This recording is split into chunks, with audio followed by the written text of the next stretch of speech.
I realized at this point that I'm just dancing to dance because I don't even need to intro dance. It's already connected, but it's just too much fun, so I do it because I'm me. So, friends, welcome back to another episode of the Inner Tapestry Series. Today, we are going to be talking about something that you might think has nothing to do with your inner workings, but has everything to do with your inner workings, and that is food. And not only do we want to talk about food today, but we want to talk about food justice because there's a lot of distortion around our nutrition in the world at this point in time. So let's reclaim that. And we're going to have a deep, deep talk today. So, Red, if you would be so kind as to introduce yourself. And today, I'd love for you to specifically speak to anything that you have that's knowledge or experience working with food or anything of that nature. Thank you so much, Safrianna. I love doing these conversations because I just know the power of our work moving out into the world. And my name is Red MoonEagle. I'm a psychic catalyst, I'm a teacher, and I'm a healer. And food is a cornerstone of self-care. And I talk about it all the time in relation to the medicine wheel. I talk about it in relation to when I teach. And I've been teased about my relationship with food my entire life.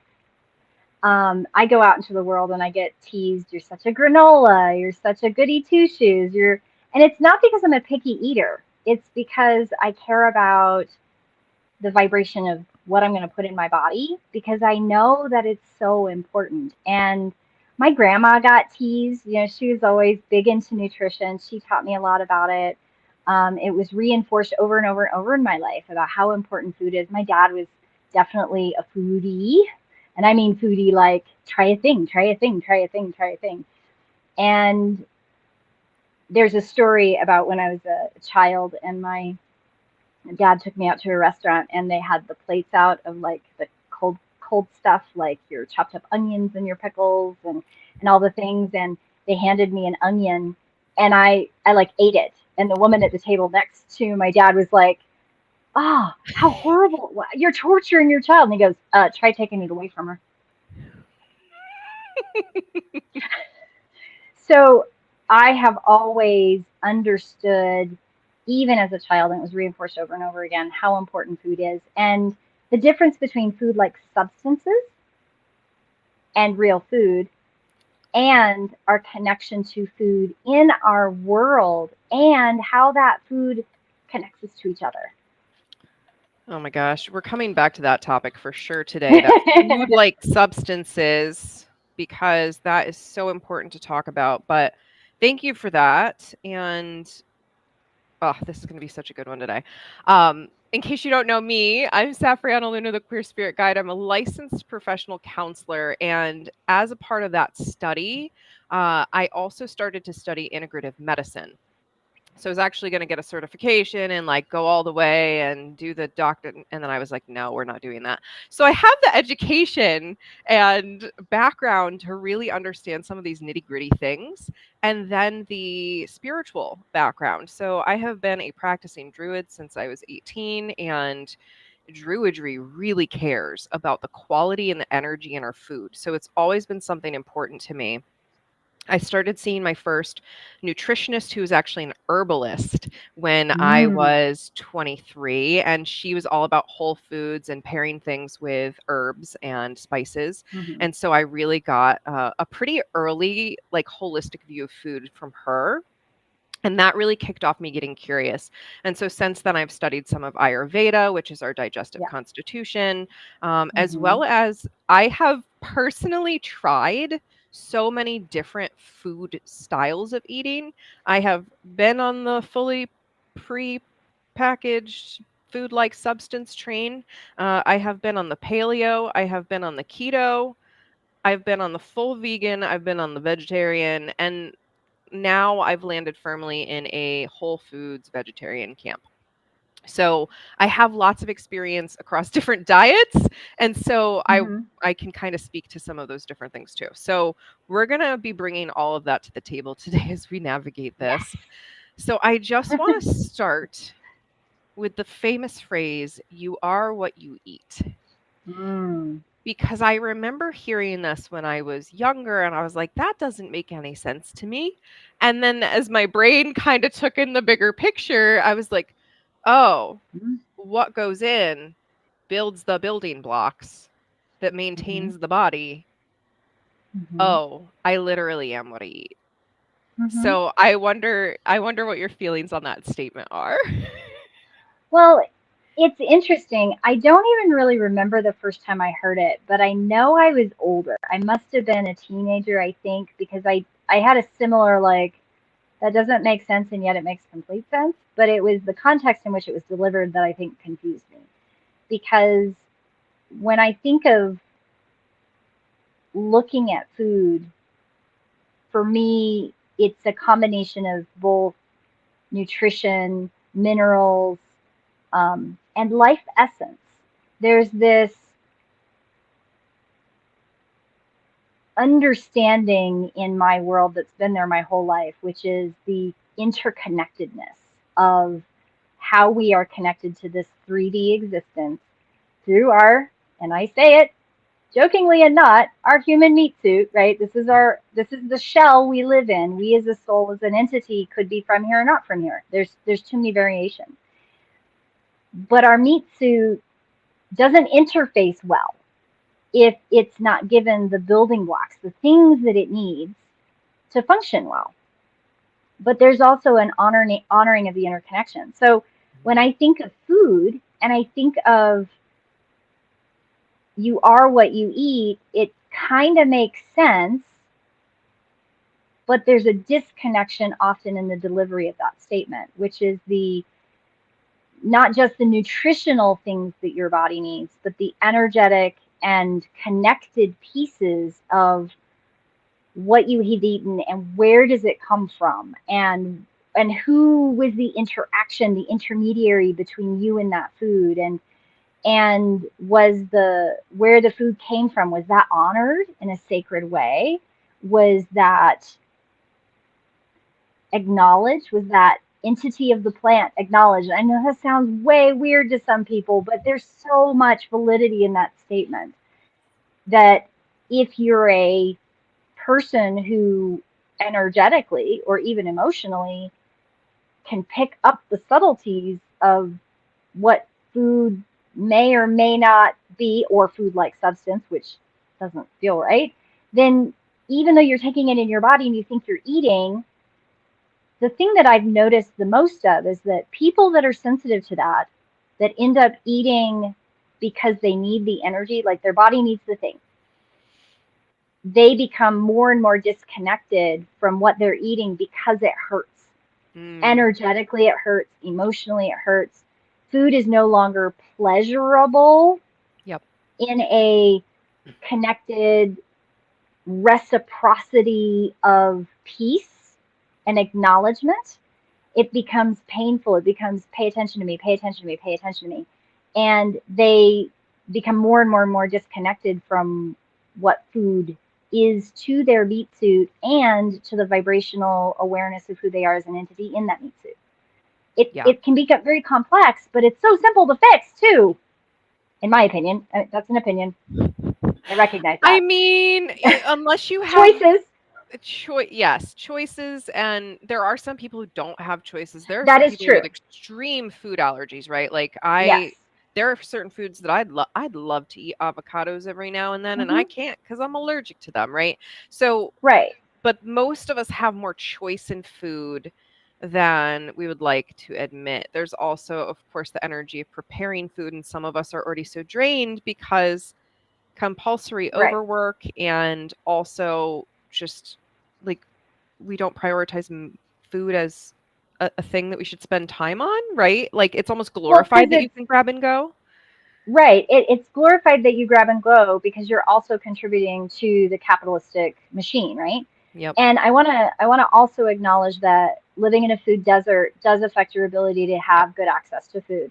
Living in poverty and not having access to real food because of those circumstances, Right. and the education, like foraging is not taught. How to grow your own food is not taught. Victory gardens are not a thing Like, I know about them because I love history and I study stuff, and my great grandma, my grandma, my granddad, like, all talk to me about them. But unless you know that's a thing, you don't know that's a thing. You don't Yeah, know what you don't know until you know you didn't know it. And food is wrapped up in it all is. of that. And there's so much politics in food and that Yep. capitalism piece Mm-hmm. and so much has just been trying to make big corporations more money. I mean, look, there's so many things I want to say here that you have commented on because there's just food is like one of the most important things on the planet and we're just really mucking it up. But like the soybean industry, for example, right? Mm-hmm. And it's Monsanto, I think, is the big corporation. They've literally come in and made all these rules and regulations to where other farmers can now not grow their own types of soybeans because Monsanto owns the right to grow soybeans. How does that make any sense on any planet, right? Like the control over food, who can grow it, who can eat it, who can sell it, like all of this food politics is it's all for capitalistic gain and it doesn't keep people healthy. So it keeps that system of brokenness running and the fact that we then need to go back and buy more, right? I have definitely had periods in my life where I've had to eat on the go a lot. I ate a lot of fast Mm-hmm. food when I was a public school teacher. I ate a Oh yeah, lot of fast food when I was a public school teacher because I needed a you're not quick the only one. calorie fix. Yep. Yeah, and that energy was matching the energy of the work and how the Yep. system was too. The whole system was just toxic and not Mm-hmm. quite healthy, right? And my body was matching that vibration and what I was putting in, and I was syncing with who I was around, Yeah. right? And that was Absolutely. that normalization. I mean, Mm-hmm. what do they do to keep us happy in public schools? They buy us donuts once in a while, or they do a pizza party, or they bring us sugar usually Yep. to keep us. Oh, we could go on about sugar for a while, but I want to leap back and tell a really quick story because you were sharing, and again, there's just so many important things to talk in about here. Um, that story about how food impacts us energetically because I'm very energy sensitive and empathic. We've talked about this whole series. And so I pick up on everything, literally Oh yeah. everything. My All the things. nineness does that too. And my partners and I went, there's a cute little like downtown area, maybe 15 minutes from here. We went into town and we went to get boba teas. And I don't do that often because they're sugary and like, they've got the additives and stuff. But once in a while, I can totally handle it. And I was feeling Yeah. great that day. So I was like, I'll get a single bubble tea, no problem. We walked into the restaurant and there were some guests there that were being rude. And the server that was making the drinks was really angry. Hmm. And like he was irritated because these people were being rude, they were heckling him, they were taking like I think they had taken somebody's to go order like and so he was trying to kick them out, right? So we walk into this and of course I'm picking up on all of this, but I didn't make the connection of what was about to unfold. So I get my boba tea. I drink my boba tea. I drink this guy's anger in because he was still angry while I made the beverage, right? Oh. Hmm. And so we get home and I had to go get this out. Hmm. And that was a really big moment of realization for me, even though I have all this nutrition knowledge and like I have the energy piece and the ritual, like I can still consume other people's energy when they put that into the food. And so it was like mind blown moment. And then also like I don't need it, so I'm not going there anymore. Like we don't need that. But that is, one of the things people say about Justin's food, my partner Justin, who is our home chef and retreat chef, is you can feel the love in his food because Mm-hmm. he Yep. pours that out. He pours it out from his two. He pours Yep. it out into his food, and then you eat it, and you're like, "Wow, I feel so rejuvenated." Mm. And that's what I'm Yeah. used to now. So my body's very used to that loving food. Yep. But you can start to feel a difference when you're not eating food like that, like what the energetic difference is. So I've really had that fine-tuned experience now, and there Mm-hmm. really is something to the energy that is placed in the food when you get it. Yeah. So there's not only the preparation, but then there's also where it comes from. So I notice a difference And I drive Justin crazy because he's like, this thing is ripe in the garden. I want to pluck it. And I'm like, we are not plucking that till we're cooking it. Like I try to make that happen because that's when the Oh my Nuivra goodness. or the life force energy is Is the the most strongest. potent. Yeah. And so I'm Yeah. like, we're going to pluck it when we're cooking it because that's when Yep. it's optimum. And I notice a difference with that too versus stuff that we Yep. get from the store. What Yep. are the supply chains? Going Yep. to this guy at the restaurant who makes my boba tea who's angry, right? What about people who are out there picking your crops who are Mm-hmm. in potential slave labor conditions? Yes. What's happening 100%. in the energy there? And I know that that's Mm-hmm. like, oh my gosh, what do we even do about this? It's so big. But we can start to make it better. Yes. And I'm going to go back to go forward because Yeah. I love this. Um, Watch two so, ADHDers have a conversation. right. Dun, dun, dun, dun. So one of the things that I learned, so I grew up, my dad is a cooker, right? Like he cooks, he's a foodie, and everything he makes is perfect. And my grandma was not a very good cook. Like the poor lady really struggled. Like hamburger patties were a hockey puck when she got done. Like she boiled everything. It just had to do with like how she grew up cooking as a very young teenager wife. She didn't, and she married really young. So there's like a layers of trauma and other things in there, right? And so I had a really good experience with one and maybe not so much another. And then I had a lot of deep Southern rich cooking great grandma experience. And so I knew there was emotion in food in the sense that I couldn't feel the emotion like empaths do, but I could definitely feel the energy, right? Like I could totally tell there was a thing there. Well, Taliesin is my youngest son, and when he was little, I had a very much like your experience with the boba tea, only it was kind of like Taliesin letting me know there's something wrong. Like I was really struggling with something I was teaching, and I was going through a big thingy. You and I have that commonality of being teachers, but where in the schools that I taught, they wanted all the teachers to eat the cafeteria food, and I was like, that's disgusting, and there's no way I'm going to do that. Like I couldn't, I wouldn't. My body was just like, nope. So I had made something for Taliesin and I was upset and I was angry and I put it in front of him and he goes, yucky. And I'm like, but you like that thing? And he goes, yucky. And he was very young and Thor was eating, but he was like, yeah, mom, it's not great. Like, and I was like, you both love this dish. I don't understand. And it was, it was that simple 2.5, 3-year old phrase of it tastes sad because he's empathetic. Right. And I went, oh. And so I taught this to my kids really early. I don't know if they're using it as adults, but I taught it to them when they were children, which is okay. Well, let's fix the sad food, and we put all of our pushed all of our plates in the middle of the table, and we held hands and we prayed. A simple little thing. We said thank you to the food where it came from. We said thank you for that we have the food, and thank you for having a home. And like we did the thank you thing, right? Like, Mm-hmm. and we said together, like we're gonna each give a little bit of love to the thank you. And then we went back to eating and Taliesin goes, yeah, it's fixed.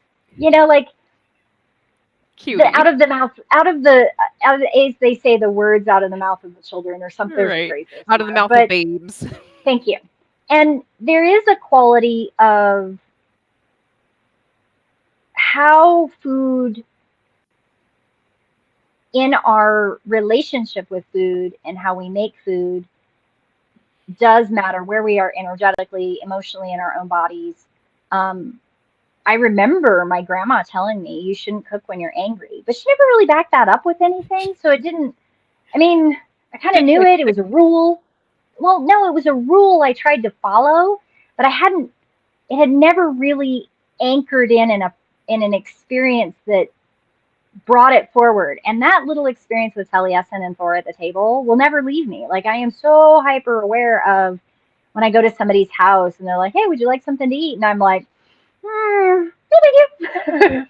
Not only because I'm not entirely certain what I'm going to get, maybe, but also because people are not aware of what it is they're imbuing into the food. Like if you're Right. bitching and it, excuse the phrase, but if you're bitching and moaning about your boss and I'm at your house and we're just socializing as friends, I'm not going to eat your food. Not because I don't like you as my friend, but you're bitching and moaning about your boss. And I don't really want to take that in my body, even though I'm not empathetic. But energetically, I want to be aware of what I'm putting in my body, not paranoid. And I really want to, because you can go sideways with food really easily Yeah. because there is such a toxic paradigm around food in our culture. And it's not just the energy you're putting into the food when you're preparing it and how you're putting it in your body. It is also the reciprocity of recognition of where it comes from and honoring that process. And it is a huge topic. How do you know where your avocados are come from? Because apparently there's like a cartel of avocados now. I'm like, Yeah, fascinating. there is. Or like, where does your rice come from? Is it plastic? Is it real rice? You know, we have a lot of food. I think it's food. What, there's a fancy phrase that's like fake food. Like there's weird stuff happening in our food chains, right? Because it is so corrupt in this capitalistic money making process. You talked about the soybeans. Well, there's also like um, you can own a seed if you've genetically modified it, but you can't own an heirloom seed because it's like owning your genes, right? Right. Like, Belongs to Mother Earth. right. So our dialogue around food really comes from the history of, I mean, there's always been food. What's the word I'm looking for? It's where they manipulate. Like in the Victorian era, they would add Genetically modified sawdust. organisms. No, they would add No. like sawdust or plaster of Paris Fillers. bread to fillers. Oh, there's another word I'm looking for. Anyway, it'll come or it won't. So during the Industrial Revolution in Europe, there was a lot of food manipulation going on because they were stretching, right, supply, and also adulteration. There we go. I knew the word was coming. Food adulteration really became big in the industrial era, at the early parts of the industrial era. If you've ever read The Jungle by Upton Sinclair, that'll give you a whole different idea of food adulteration and the traumas around industrial food production. And in the United States, we carried that industrial Victorian modality into our modern food production. I don't think intentionally to corrupt our food source. I think it just happens. You know, it just happens gradually. And post World War, I can't remember, it was World War I or World War II, that was the introduction of commissaries in the military. And then that became mainstream from the military industrial process after the World Wars. So we went from most people, yeah, we've always had grocery stores. They've been around for eons and eons and eons. You call them the corner market. Like if you go to Europe and you go to Germany, like you have a Metzgerei, which is a meat place. You have a Bäckerei, you have a bread place. You have an apothecary, which is your herbal place, and you might get your prescriptions there. They have very specialized stores in these little villages, and that's the way it was very much even in parts of the United States and all over the world for eons. But the introduction of that commissary system introduced mass markets, like supermarkets, like food markets. It really brought us the, I mean, you can look at the wonderful YouTube videos where they're bringing up some of the old like advertising from the 40s and the 50s about, oh, look at the wonders of the modern world. You can go and get canned food, eat all this canned food, because then you don't have to, it makes it easier. You don't have to can yourself. What this wonderful invention of the modern housewife. It makes your life easier if you buy canned food and prepackaged this. And heavily marketed because people were suspicious. Like, I don't know if I want to buy a can of beans. I think I can go down to the local like farmers group, and I can grow in my victory garden. I can grow fresh vegetables, and I know that's going to be good for my family and feed my kids, right? Like the paradigm shifted through psychological advertising, which there's a huge So much. psychology, like there's so much science in that. And as time has gone on, the women's movement, right? We're pushing women to stand up for themselves and be involved, which honestly, our modern capitalist movement took advantage of that. Like, oh, you want to be a modern woman, you don't go out and work in the work field, and you still want to have a house and kids because that's also what you're supposed to do. You're supposed to do it all. So we're going to make your life easier. We're going to put your potatoes in a box. We're going to dehydrate and rehydrate instead of having a food. We're going to take all the substances of what food's made up of. We're going to separate it all out chemically, and then we're going to put it all back together to make a food-like substance. And we're going to tell you it's the exact same caloric and nutritional quality of the real thing. Because we're making you a modern woman. We're supporting your feminist rights by helping you feed your kids and do this easier so you can do all the things, right? Do you see how it slowly, insidiously became part of what we think a modern life should be? Yeah. And then look at all of the illnesses and all of the medical things that women have. Like, they do fine for a little while and then their bodies fall apart. Well, or our kids are falling apart, or our kids have more problems, or, I mean, it just cascades. One fix further away from the medicine wheel, further away from our relationship to food. Consequently, it doesn't take a whole lot of rational scientific knowledge about how things work in the real world. I'm not talking conspiracy theory, because I throw conspiracy theories in the garbage where they belong. This is just regular, rational science. Tells me I need these nutritional qualities. I need to get that from my food. If you look at the separation of food-like substances, putting them back into a thing, and you feed it to people over long periods of time, and then you have a scientific outcome of X, Y, and Z, that's not a conspiracy theory. That's science. That is our scientific theoretical process being proven correct. Well, and what's interesting here that I just feel the need to play a little devil's advocate on is that there was a lot of science that was funded, especially around sugar and fat. Yes. And that's why I remember. But it's also biased, right? They weren't taking in all of the pieces. You only took in what proved your point.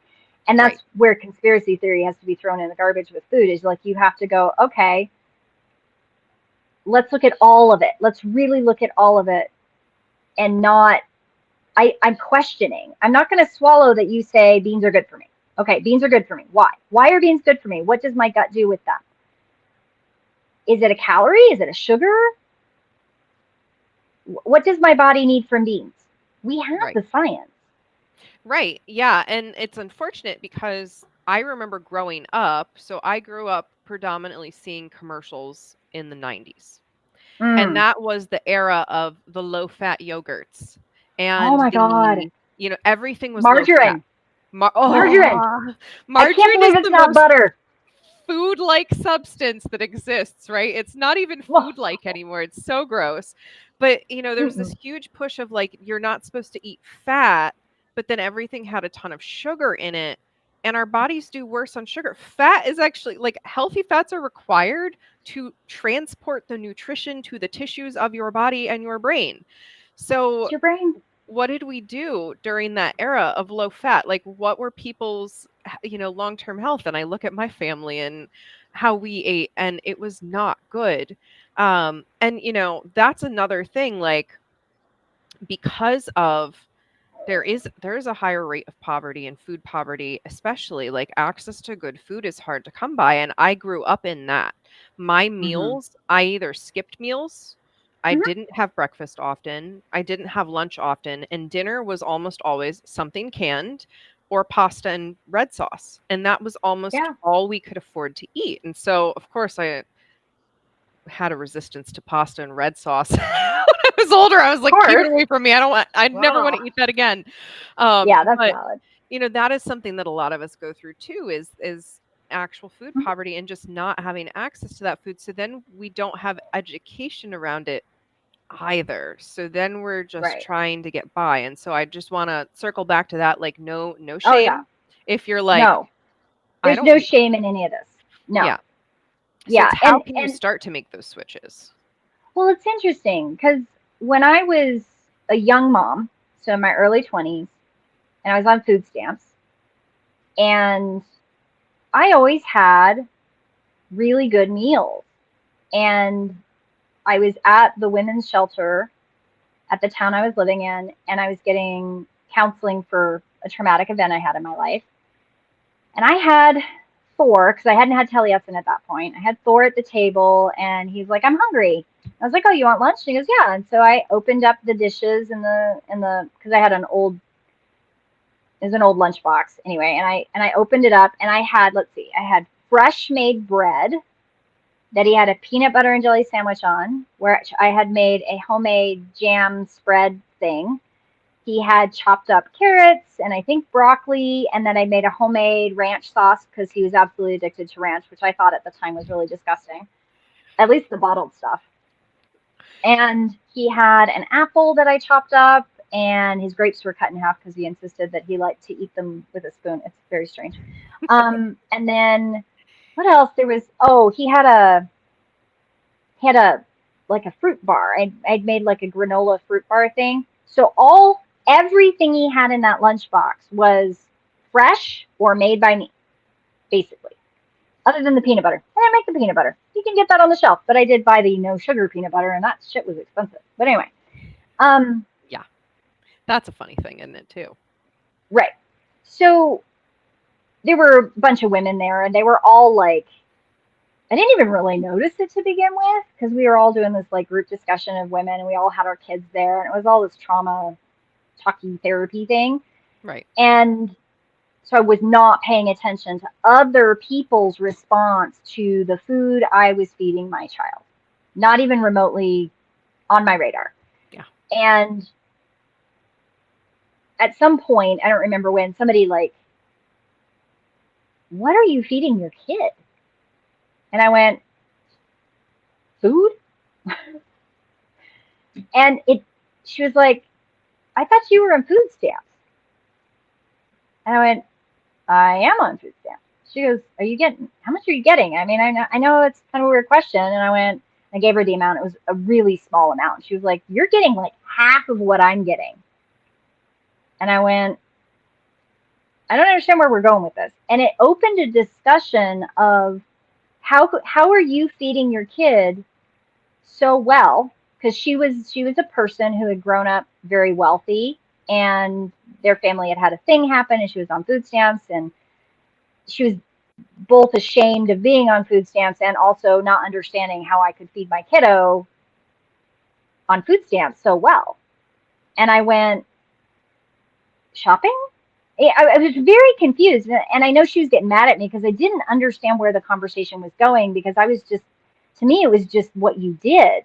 Mm-hmm. It led to me teaching a class at the women's shelter on how to shop for food stamps and shop well within a budget and how to cook from that. The group of women that I was with did not know how to make a loaf of bread. To me, that's something everybody should just know. Like, I just knew that. I didn't realize, I really didn't, I was very naive. I really didn't realize that people didn't know how to make bread. Yeah. I thought that was a thing that everybody should know. Everybody should know it. At some point, somebody in their life had taught them, and then maybe they just weren't doing it. I really did. I was so naive. Now I know better, and I'm aware of that.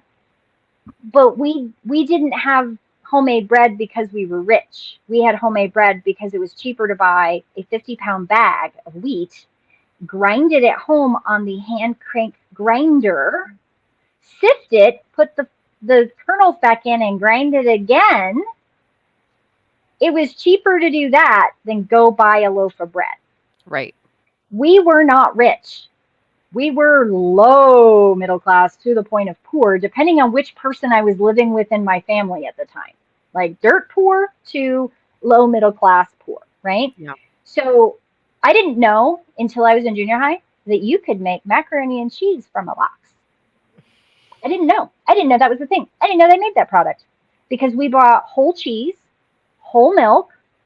We did buy pasta, but we bought it in like a 50 freaking pound bag. Like, if you didn't like macaroni, you didn't like pasta, because macaroni is what we could afford. Right. You know, like, I would go to the store with my dad and we would look at all these different foods, but I would never really pay attention because he'd go, oh, that you don't want that. Look, I can show you how to make a thing. And I remember him making macaroni and cheese from scratch. So you can, even when you're poor, find ways to navigate how to eat well. But if you don't have the education to do it, you don't know how. Right. And that's big. That is so big. We need more, I remember taking like one home ec class in school and we cooked like cookies and I don't Mm. remember like nothing important to know how to cook for survival.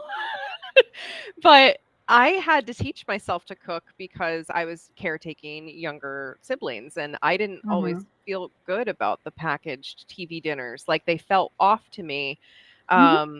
And now I'm very lucky because like I said, Justin has only been cooking for 2 years now, actually, maybe 2.5 years, and has, taken some courses on how to cook plants, specifically plant-based foods.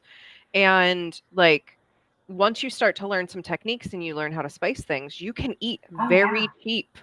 And that's Oh, my like gosh. our budget for food is very low because Oh, yeah.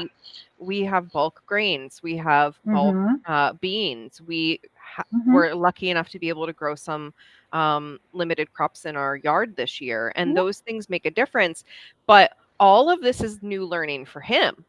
Some of it's Right. not new learning for me, but it's new learning for him. And then I'm like, you mean to tell me you didn't know this stuff too? So I really resonate with that. There's just such a lack of education around food, and it's really a major problem because again, it's survival. Why are we not teaching people the basics of Well, survival and how to sustain and some of themselves? it, some of it's misinformation too, right? Right. So, like, I was, you were probably at the tail end of the home ec like curve, because the home ec that I had was, we actually did get nutrition. The problem with the nutrition in the home ec class that I had was they were already starting to tweak the fundamentals of nutrition around easy foods. And the So food even though, pyramid, right, which is don't a even get bunch me of started on bunk. that. Food pyramid and the food plate. I have things to say. I'm Yes. gonna pull away from that. That's the thing. Makes me hot. Yes. Um, Seriously, it does. but our nutrition was completely skewed around the food like substances. And I remember having a conversation with my dad where I had come home and I was like asking questions and he went, um, I don't know, but I think there's a quality of, you get inundated with that capitalistic hype about food like substances that I don't think anybody's completely immune to it. I mean, I did too. I ate the low fat yogurt and the margarine, and it did affect my health long term, even though everything else that I was cooking was real. Hmm. And one of the things that happened to me is I got really, really sick. And when I got really, really sick, I chucked all food like substances that I could get hold of and I chucked it out of my diet. And it took a while, and I was still getting food like substances. I still do. I completely cheat on chips because it's a texture thing, and I admit that. We'll And I'm never not be going to be rid of ashamed of chips. it. Yes, I'm not, that's the thing and I'm too. not going to And be ashamed of shaming it. food, it's worse. I So, am not going to be ashamed of that. If my body needs extra salt and I need texture, I'm going to add that in.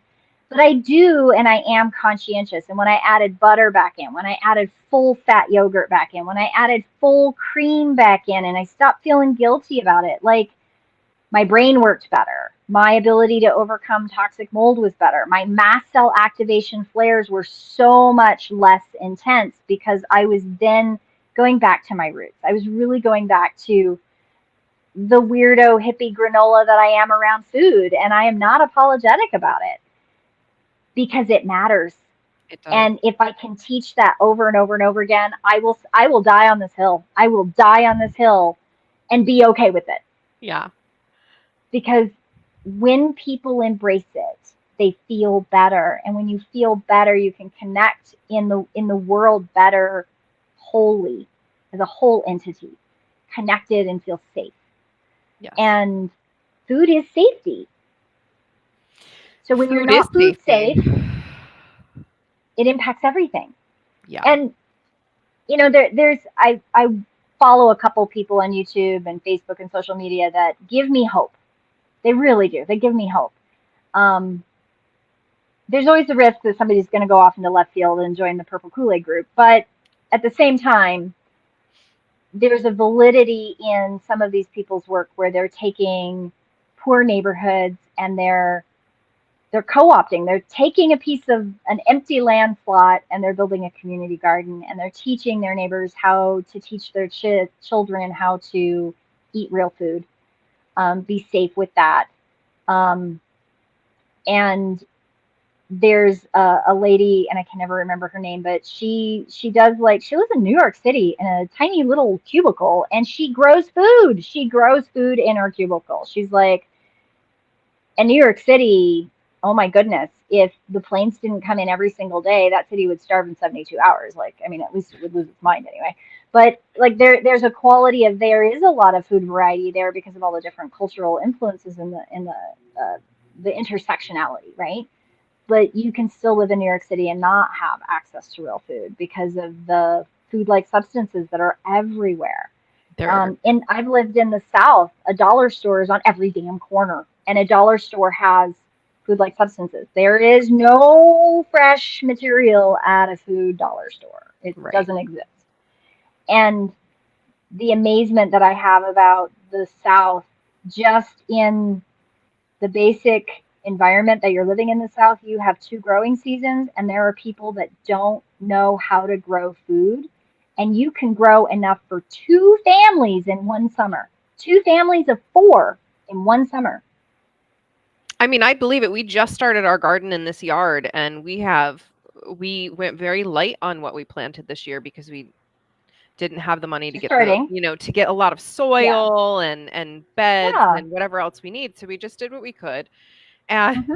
I mean, we had so many potatoes and so many beets and so many patty pan squash that we're like, I guess we're learning new recipes of how to use this stuff because Yeah. we're going to use it up. But yeah, Ike said in the comments, there's so much ignorance around the basics. We tried to complicate nutrition instead of listening to what our bodies need, and then that makes us not Yep. trust our intuition and interoception. And when we try to listen to and then we try to listen to the experts instead of our own bodies, and that's Yeah. that's so true. Like, there's unfortunate, government oversight in food, and it's like the oversight is not oversight that is doing less harm to the people or the animals. And that's what gets me is, and Hmm. I'm super passionate about this, so I want to speak a little bit to it, that I don't care if you eat meat or not. That is your Hmm. choice. But can you please aim to source meat from somewhere that's a small family farm? Yes, it's going to be more expensive, but if you're budget conscious, you wanna be eating plants anyway because 'cause they're way cheaper. Right? But, like, torture meat is not a thing that I wanna support, and I will never support. I was driving down the road, um, just the other day to go meet up with a friend, and I passed by veal containers. And I was like, "Oh my gosh, they're right here in my backyard. I had no idea." Of course they are, but, Hmm. veal containers are the little containers that those, cows have to stand Hmm. in and lay in, and they Hmm. have no room to move. Hmm. They're literally being tortured. They are in pain for Yep. pretty much 100% of your life, and then you're eating them. So what is Yep. that then doing to your energy and, like, your level Right. of depression, anxiety, pain, inflammation, right? And that does have an Hmm. impact. And I Yeah. can speak to that because I was a meat eater for a long time, and Hmm. when I was able to afford getting things from small farms, I felt a massive energetic difference. Yep. So Yep. again, whether you're vegan, vegetarian, carnivore, doesn't matter. How do you source where you can food that Hmm. has a healthier energy for everybody involved? That's another thing that, a lot of vegans are about animal rights, but the meat industry is really cruel to a lot of humans too. The humans Mm-hmm. have a very extreme traumatic response to having to violently kill these animals. It's not pretty if you look into what the conditions are. And so humans are being psychologically traumatized. So even if you don't care about the animals, that's your right if you don't care. I can't change your mind on it.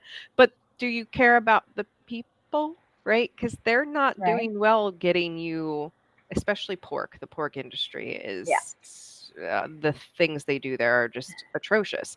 So how do we build a more compassionate food system?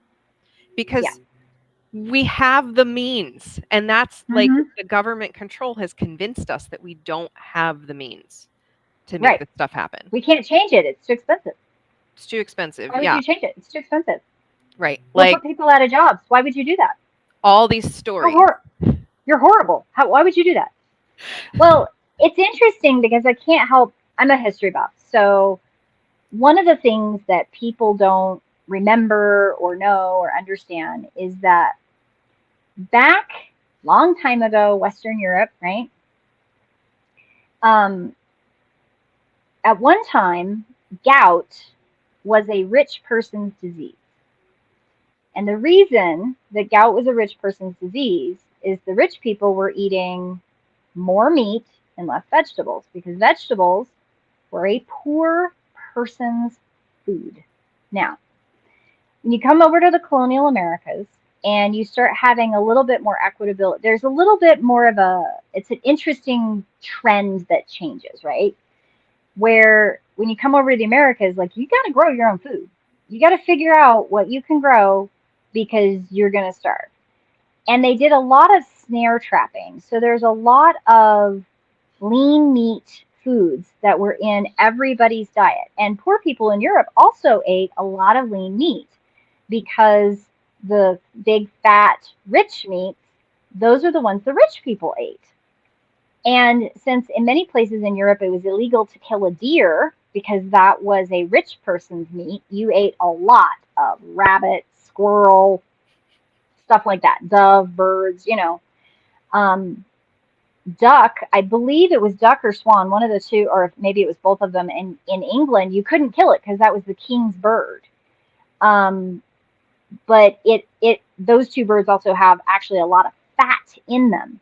So if you look at historical medieval recipes, there are recipes that you have to insert fat from another animal to fatten the meat up to have enough fat to make it palatable to a rich person. Because, of course, most of the recipes we have are from rich people in the Middle Ages. But when we look at diets of regular people, just regular Joes from Western Europe coming over the Americas, they had a huge amount of vegetables and lean meats that they were naturally eating because they were snaring it. And they had to insert a lot of butters and creams and other things to basically juice it up a little bit, I guess is what I'm trying to say, to make it palatable. And there is a connection to how our bodies process meat because of eons of having been meat eaters and how it correlates to coronary artery disease in a large plethora of the population because our meats have a lot of fat genetically bred into them. And traditionally, especially European descendants, ate a lot of lean meat.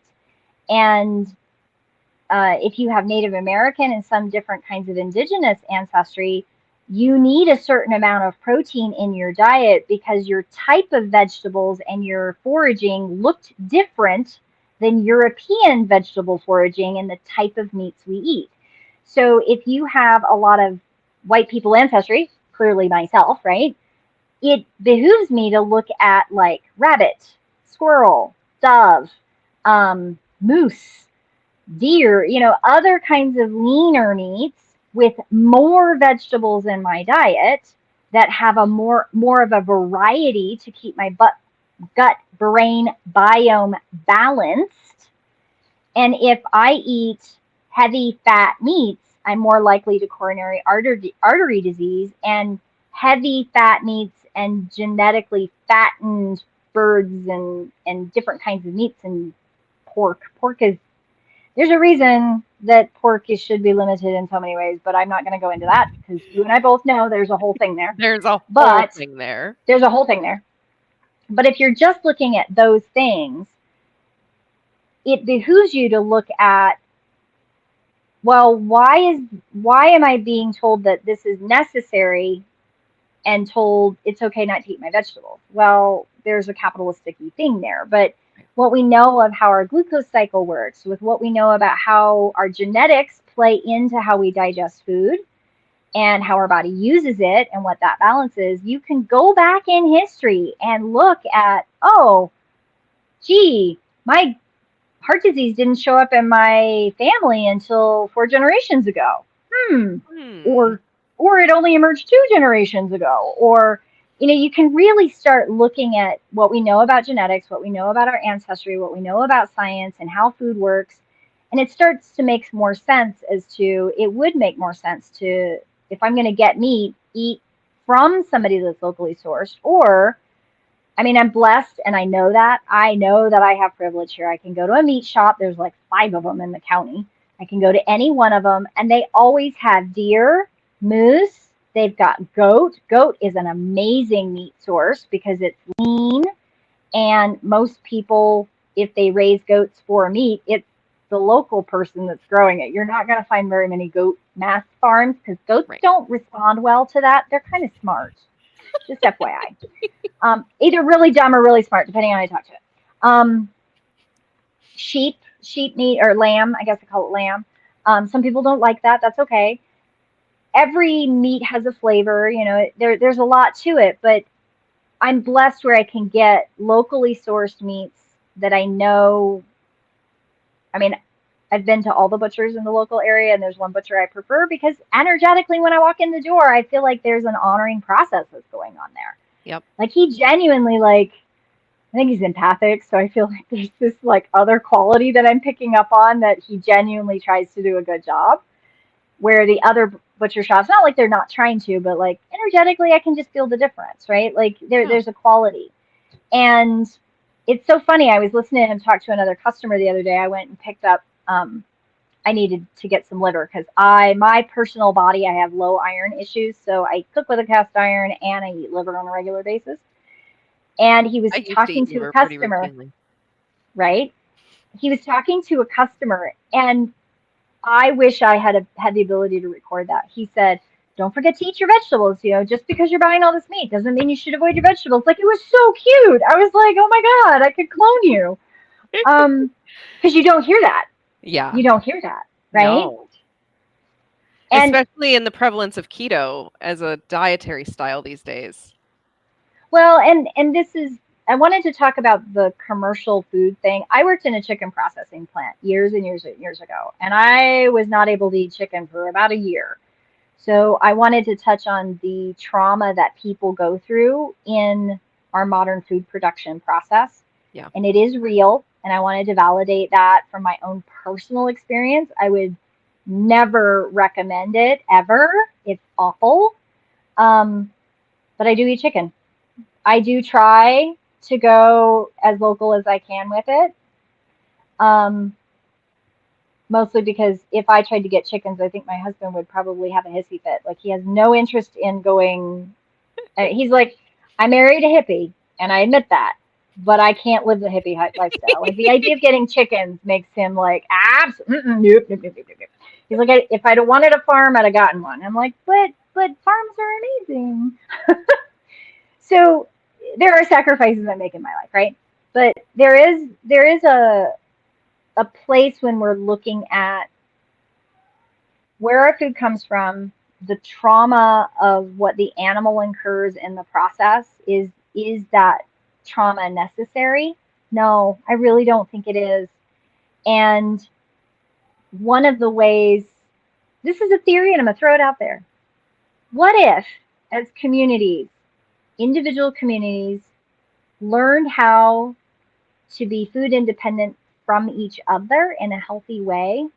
how could we change the paradigm of our country to be more community based and people would still have jobs? Like, how many jobs would that create if we had greenhouses that you could work in, if you Yeah. could learn how to can, if you could learn how to apprentice under a baker and be a baker or be a meat person or be, I don't know, pick a thing, like kind of how they did it in villages in different parts of the world in history. Like, I think that's a valid structure that we could totally adopt. Yeah. Yeah. Yes, There's it is there, traumatizing. I can't understate that at all, not even remotely. That was awful. I don't even want to think about that. yeah. Anyway. And I love that point because that's what I mean, I have a friend who, lives 40 minutes down the road who raises chickens, and so he has eggs. And so if I wanted to, I could go potentially offer him some vegetables and get some eggs or pay him a couple bucks, right? Like we Right. can source off of one another as more and more of us choose to break free from the food paradigm that is currently Yep. in place. And it's very upsetting because I have seen many instances of people attempting to create this infrastructure for themselves and it being torn down Hmm. by local law enforcement or Yep. agencies. And so more and more of us need to speak up for our right to have access to healthy food because there's no Hmm. reason we shouldn't have access to it, right? There's plenty of Nope. land where we could be growing community gardens. There creating victory gardens, creating Yeah. fruit trees on the side of the road that people could just pick a fruit. Like, we could do all of these things and so much more, and the earth would flourish for it. Yes. And there are tons of people that want to contribute in those ways that are like, I don't want a traditional corporate career, but I like spending time in my garden, right? Like, there's so much that we could do to rebalance this equation, but more and more people need to be aware, right? Hmm. Like, I know people that are not even aware to look at the ingredients list on a package and see what's in things, and that if Oh, you can't pronounce the words, then maybe you don't want it, right? Outside of like, yes, you can probably get some healthy Greek yogurt that's got bacteria strains in it you can't say, but when it's like all these additives that are just out off the chain, um, we really need to do better. And I'm very there's a lot of misinformation on the internet. There's a lot of vitriolic content on the internet, but the internet also gives us access to a lot of great yeah. tools. And I've been Yeah. really enjoying lately seeing so many like YouTubers and TikTokers and just like small content creators that will show you how to culture your own yogurt at home. Yes.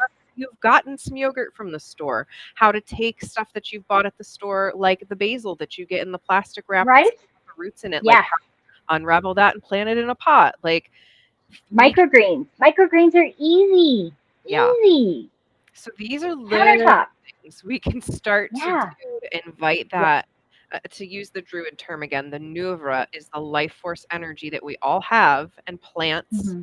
and animals have it too. So harvesting as fresh and whole as possible. You know, having that local animal source, that local butcher, that it's not Yeah. being transported halfway across the world to get to you and has been sitting in a Yeah. freezer, and all of those things. Again, yes, I'm vegetarian, but for me talking about food, I just believe in people having the healthiest food possible for what their body needs. And so I honor that Right. every body needs different things. How do you do it as healthy and in Hmm. alignment with your energy, with Yes. your community's energy, with your family's energy? Hmm. Um, I saw a post the other day that was like, the cost of groceries has gone up so high. This is what my family was able to get for $200. And they're angry that this is all they could get for $200. But what was in their haul? What was in their haul? Yep. About 4 boxes of cereal, some Mountain Hmm. Dew, like the super dye-filled Yep. candy, um, packaged, none of it. It's all packaged. There Yeah. was I think maybe they had milk for the cereal, but it was Maybe. probably enriched milk too, like, it probably wasn't Or even 2%. yeah, it probably wasn't even whole milk, and I know from my experience that I could go in with my haul, and even if I was buying meat, like if I were going the Whole Foods direction, I could have had beans, I could have had rice, I could have had 18 different kinds of vegetables, I could have had a Hmm. couple of spices, I could have had broth, like all Hmm. kinds of other All things kinds that of stuff. were not, it's like this the Kellogg's guy who was like, "Oh yeah, Oh, costs are going up, so just eat cereal for dinner." And I'm like, "Okay, first of all, this speaks to a much larger problem, but oh my second God. of all, that's that's not the solution, but many of us think it is because that's all we It's all have we know. taught." It's all we know. It's all what we've been taught. There's no shame in not knowing. And, you know, one of the things that when I met my Feminine, I husband, can't help it. I would, he would buy something. I was like, do you even know what's in that? And he'd go, food? It's on the shelf. They're selling it to me. It must be fine. And I'm like, ugh, ugh. I couldn't breathe for a whole 5 minutes. Like, it was awful. Um, and speaking of pet food, because I wanted to remember to touch on that, Oh, this is yes. funny. Um, you know, I have cats and you have cats. And one of the things that I have actually watched people, not on purpose, genuinely, I think it's a combination of ignorance and disconnection. The different bodies need different things. You said that quite succinctly earlier. Yep. Cats are carnivores. Yes, don't make your cat a vegan, please. Please, it will hurt them. Please. And one of the Oh my things goodness, no. that, no, she's fine. One of the things that we actually recently experienced, so we order raw food from a company that makes raw cat food. Okay. Combination of my husband, ease, so I have to please a whole other human being with this, and cats are carnivores, right? So we ran out and we had ordered and it didn't come frozen, so the batch that we got was bad. Well, I'm not going to feed my animal bad meat, right? So we threw it out. So we got another order coming. They replaced it for free. They were a really good company. I'm not bad talking them. But I went to the pet food place and I'm just desperately looking for something that has as little shit in it as I can possibly find. And because I couldn't find that, I went to my butcher and I got some, animal organ pieces and I blended up in the blender and I did my best to kind of do what I could, but it wasn't her food. And she ate it. She's very food motivated. She'll eat anything you put in front of her, whether it's good for her or not. But 2 days later, my husband comes out of the bathroom and he's like, God, what did you feed her? And I went, what do you mean? And he goes, her shit stinks. And I went, shit stinks, my husband. Lovely. Like, shit stinks. And he goes, no, it's like you gave her something awful. And I went, interesting. I was like, you mean you don't really know? Because he's very nose blind. He's Mm, really very nose blind. So unless it's very, very potent, he's not going to notice. And he goes, her shit doesn't stink normally. So it's actually a true statement. If you feed your cat raw, real meat, their poop does not have that I have eaten something my body can't actually process smell. And even though I gave her real organ meat, I did give her the cat food stuff, like the filler, to just kind of. And for the week that she ate regular cat food with as much like meat product as I could give her, she was lethargic. mhm. She was cranky. Her poop stank. I mean, that's one very tangible thing, like demonstration. And then every time right after she ate, she'd have the zoomies really bad, and then she would crash, and she would just be limp, and Mm, she was really cranky afterwards. So if you think about it, you're giving a carnivore carbs, right? Because right. even though no matter what I did, I couldn't find a food that didn't have sweet potatoes and other like vegetables. Cats don't need vegetables. Stop giving them vegetables. Dogs can get away with vegetables, but you should probably go back a couple generations and kind of look how wolves eat. Just FYI. So there's like a Yeah. very interesting paradigm of how we anthropomorphize our animals. Our animal companions have their own entity and their own needs, and we can relate to them, especially our star seeds. But let's not anthropomorphize to the point where we're giving them food that we think that they need because our bodies need it, but theirs don't. And Bingo. we would never do that to a gerbil. We would never do that to a sugar glider. Goodness, they kill sugar gliders when you do that. Like, that's awful. Like, we would never do that to our horses. You're not going to offer a horse a raw piece of meat and say, well, that's what you get for dinner. You know, horses eat grains, right? Like, but we do it with our cats and our dogs, our animal companions. And it's just another sideline because I know we've talked about animals in the last couple of weeks, and talking about our animals led us to the discussion of food. And that's like energetically where we get caught up in, I don't believe in the meat industry, which I agree. I don't believe in the modern meat industry. I think it's very toxic. I completely align with you on that as Safrianna. I'm not disagreeing at all. And then we go to the purple Kool-Aid place, the conspiracy place, and we go, well, my cats need to be vegetarian too. And I'm like, oh my goodness, don't kill your Yeah, cats. even when I Please was don't. stalwart vegetarian or vegan, I would never have imagined forcing my feline companions to do that with me, because that's not right for their bodies, and that's why we need to be I know people who honoring. have. Yeah, I've read a lot of sad stories on the internet about Mm-hmm. people who have, and it's really it's heartbreaking because, yeah, as Ike just said, it's weird that we make dogs and cats fit our human morals, right? As humans, we like can talk about these things and explore them and break them down, and there's nuance, but yeah, our animal companions are animal companions, and they have their own ways of life. And yeah, like, how do we, for the animals that end up in the human food chain, how do we make it more humanitarian and less torture filled, and, like, Mm-hmm. again, just better for everyone involved, because it has Yes. this bigger global energy. And that's why, part of what we were talking about last night in my Discord server was I brought up my experience in the restaurant industry and Yes. how not good that was.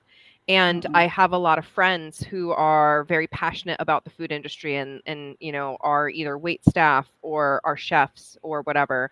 And I just want to see food become a more communal experience, and, like, for people who work in the food industry to be able to have good conditions too. Like, that's Yes. so important, right? And it, again, this ecosystem, it has this ripple effect. So if you're going to out to eat and you're going to a restaurant where the person who owns that restaurant is treating their staff like junk and paying them absolute ass wages, like, what's Mm-hmm. the actual quality of food that you're eating, even if it tastes fantastic, right? Like, how is it impacting you, and how are you contributing to your ecosystem in that way?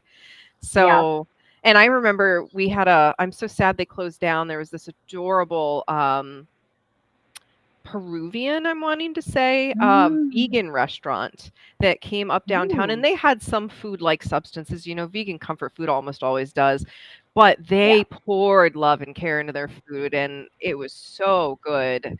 And, like, we loved going there because the energy was good, and they put their hearts and souls into it. You could feel that elevated energy with that. And so that's why there's so much nuance, right? You can get away with eating a food-like substance every now and then, especially if you're in a good mood and you're, like, in good company, you're having a great time, Yeah.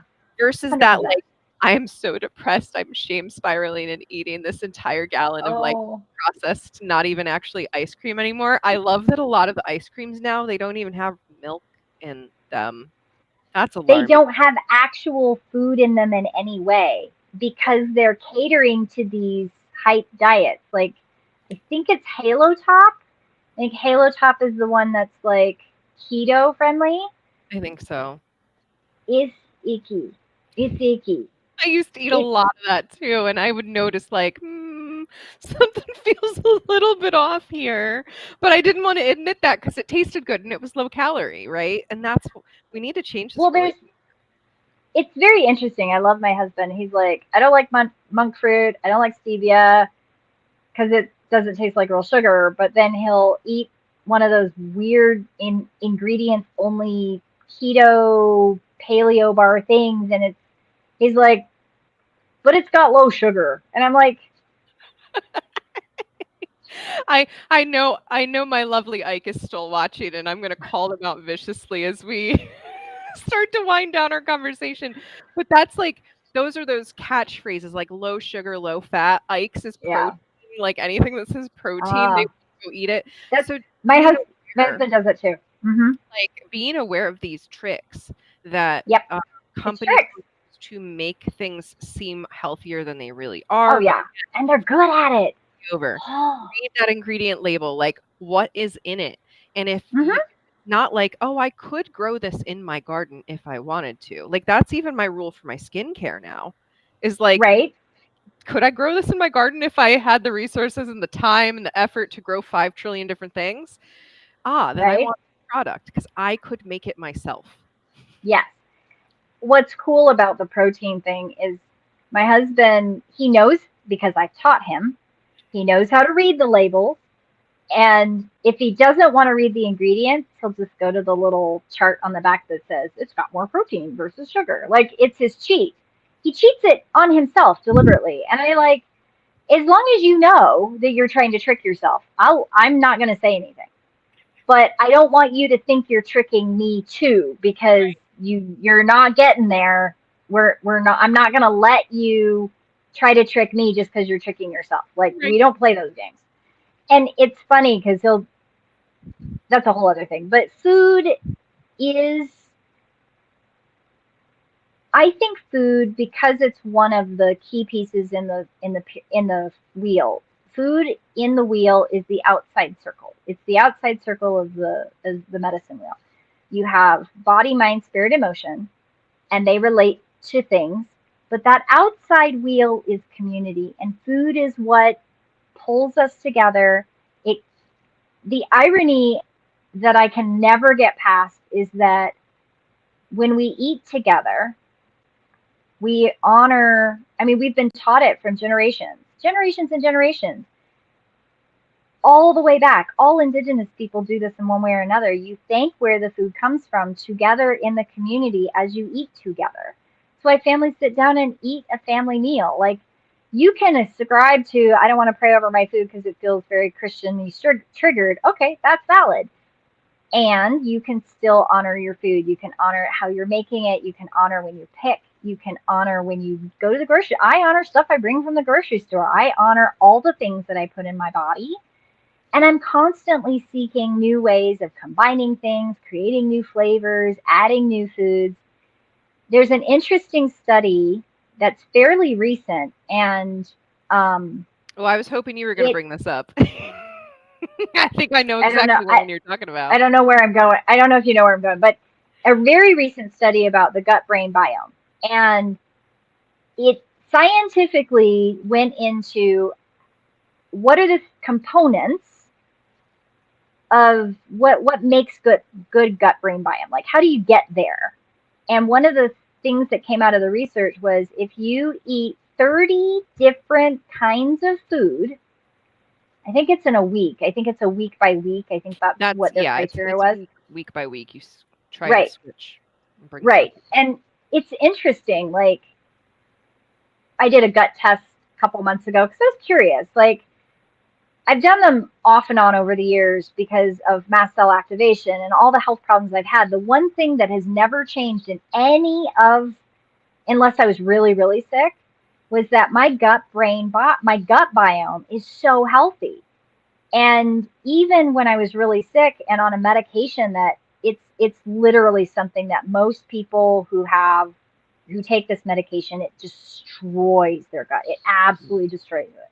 Antibiotics And do, I by the way, friends. antibiotics do too, but I've never had some of the symptoms that most people have from some of these medications that are so destructive. And I couldn't figure it out. I always just thought like, well, I don't know, I'm weird. I've been weird my whole life, so it's just another thing to add weird to. But when I was reading this study, I started like thinking about it, and I asked my husband, I was like, I have a weird question. How many foods do you think that I eat that are different in a month? Because he's the one who does the grocery shopping, right? So I give him my list, and it's always different, right? He goes, "Oh God, you eat like I don't know, 60 different things. It's like, I don't understand it. I don't understand why you have to eat all the different things. And I'm like, hmm, Hmm. hmm, hmm. Right? Very Like, I grew interesting. up eating variety, so I crave it, but my body also craves it. And I've inadvertently created a gut protective atmosphere, basically, a bacterial jungle of difference that when I take things in that are going to make me better, but most of the time it makes people feel worse, I don't have the same symptoms. I don't have the same problems. Doesn't mean I don't have problems.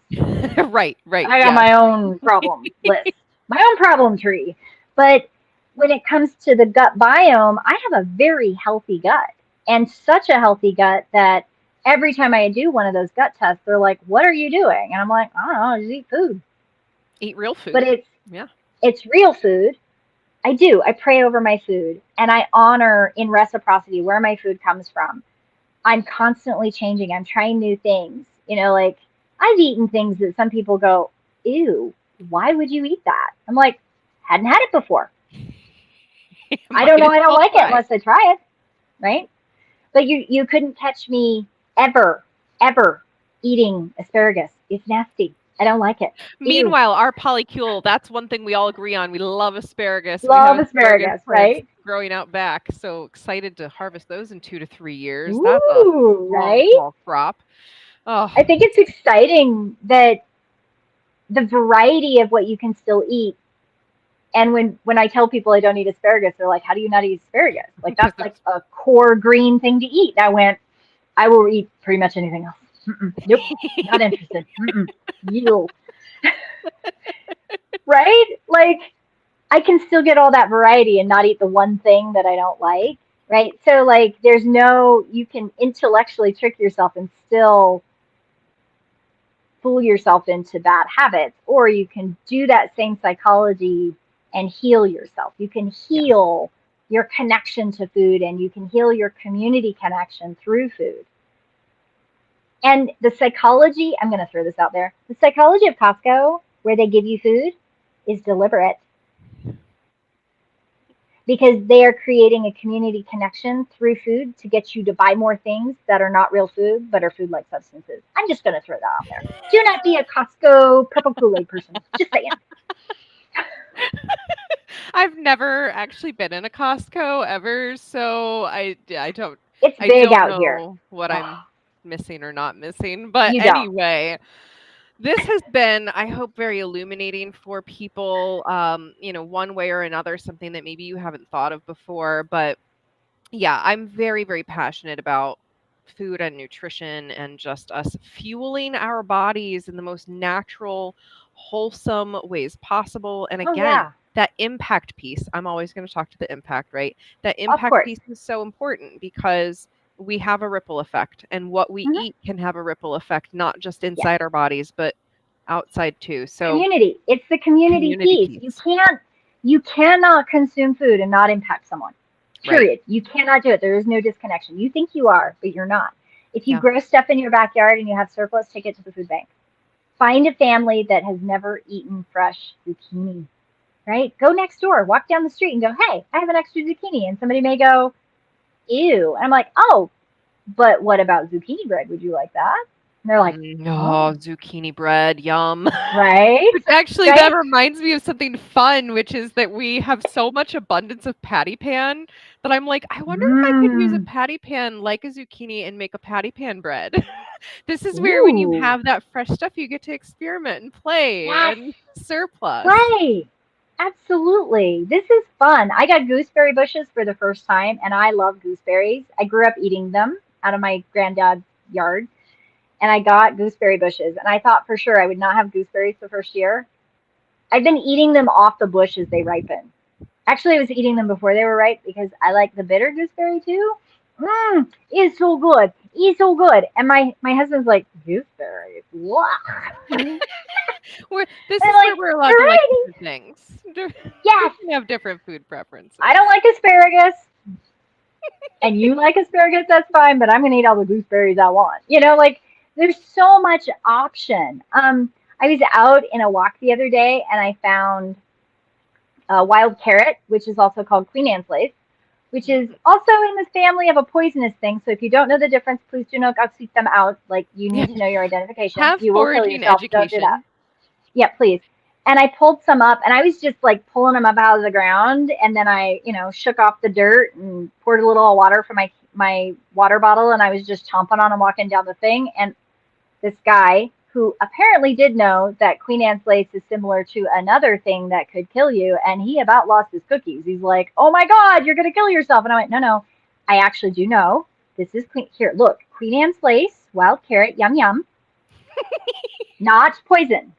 He goes, oh my God. Like, I swear to God, I almost gave a guy a heart attack. I was like, okay, note to self, don't do this when there's other people on the trail because they don't understand. It's okay. Oh, you The things that I encountered, I don't know. world. Oh, well, again, Ike says they've been illuminated today, and I know we've had a couple people pop in and out. So whether you're catching this live or in the replay, we love you. We see you again. We're so not about shame or No, blame no here. shame. It's education, it's expansion, it's things we might not have recognized or realized before because again, Yeah, we're just trying to create this more positively impactful, healthy yeah. world for all, right? And And we there's don't get so that. much. No, and we don't. And your algorithm is not going to show you if you're not seeking it. So go onto YouTube and type in victory gardens. Type in like or organic gardening in the city. I think that's how I found one of the YouTube channels I love. Oh my God, she is a riot. She cracked me up. Anyway, there's so much out there that people are exploring and they're learning from each other and being not ashamed and not afraid to try something new and to challenge the paradigm that well we can't break up the farming system the way it is because all the farmers are going to lose their job. Well, actually it's all the corporations. Like the small farmers will actually do better, just FYI. Yeah, the small Like farmers don't do well under this system. no, they don't, because they end up getting bought out by the big corporations because they can't survive. So find a local farmer, support them. Like, I know it CSA, sounds weird. community shared agriculture. Yes, there is so much that you can do to stand up for building community through food. And your food then will nourish your body better. You'll feel better.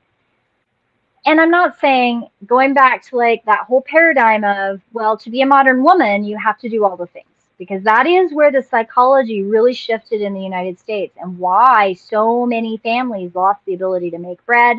They lost the ability to do real food because they were told, well, to be a modern woman, I have to do it the modern way because the old way takes too much time. I'm not going to say things don't take time, but I mean, if I didn't have celiac, I'd still be making fresh bread with my wheat grinder that I hauled around with me for 20 something years. And I was buying a 50-pound bag of red winter wheat really, really cheaply because I live in Montana, right? And I was making fresh bread, fresh flour, fresh things. Like I very, very rarely ever bought a loaf of bread because it was cheaper to make it at home. So much cheaper. Sourdough, like the sourdough craze from the 2020s, like that, there's a push for that and there's a real thing about that, right? Like it doesn't take as much time as you think. And when you teach your children how to cook real food, they eat real food, and it creates community in your family, and you start learning about your kids and you start learning what's happening and you start making genuine connections and you start working on the trauma in the family, and it's a healthy thing and it's not scary. Food is healing. Food is healing in so many dimensions. Yep. You can do this. You can do this. Yeah, and and it's we're here to powerful. support. We are here to 100%. support. And no shame. If you can't do it all, don't do it all. Do one thing. Yeah. Do Make one thing. one little simple swap where you can and see Yeah. what difference you notice. Get curious, right? Yeah. Get curious. Don't be afraid. There's nothing in this world to be afraid of. I know people are afraid of, and media and social media tell us all the time, be afraid. Be afraid of this. Be afraid of that. Be afraid of this. Be afraid of that. You can't force me to be afraid, and I'm not gonna. Well, not as a interested. natural number 9, I can't help but feel the fear, but we can have a different relationship with it for sure. And So, I can honor that you feel that. I can honor it, and I can tell you as many times as you want me to. There's no need to be afraid. yeah, we all need that There's reminder nothing to from be time afraid. to time. Yeah. Well, thank you as always, Red. It is a pleasure. We do not have a next topic lined up, so if you have one you'd Mm. really love to hear Red and I talk about, please feel free to reach out in a DM or comment on a post. Let us know what you'd like to see us talk about. We talk about all things inner workings, soul All of alignment, it. blueprints, All of Bible, it. getting through the bullshit, right? We talk about it All of all. it. So, Let's unwind some of the purple Kool-Aid again. Like I got things. I got things. A whole other thing came up. I'm like, where did that come from? all right. Well, Anyway, maybe we do have a topic for next time, friends, but still, we'll reach see. out. Let us know what you want us to talk about. We are Yes. here and we'll be back in about 2 weeks. 2 weeks.